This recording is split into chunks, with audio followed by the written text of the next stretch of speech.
नमस्कार, मी डॉक्टर अजिंक्य देसले. मी joint replacement आणि arthroscopy surgeon म्हणून नाशिकमध्ये आपली सेवा देतो. गुडघ्याच्या घर्षणाची लक्षणे कोणती?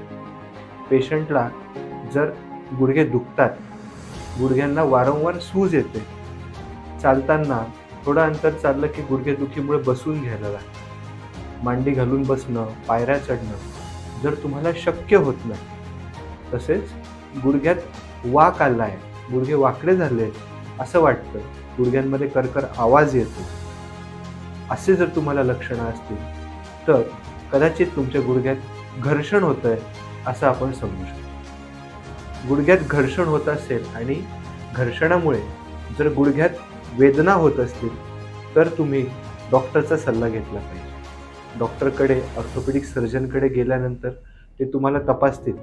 तपासल्यानंतर पेशंटचा पाय किती वाकतो, गुडघा किती सरळ होतो, त्याला बाक आलेला आहे का, त्याला सूज किती आहे, या सर्व गोष्टी डॉक्टर तपासतात आणि गरज असेल तर पेशंटला एक्सरे काढण्याचा सल्ला देतो. एक्सरेमध्ये आपल्याला मांडीचं हाड आणि पायाची नळी यामध्ये काही घर्षण होतंय का, हाडांमधली जागा व्यवस्थित आहे, रचना व्यवस्थित आहे, या गोष्टींचा अंदाज येतो.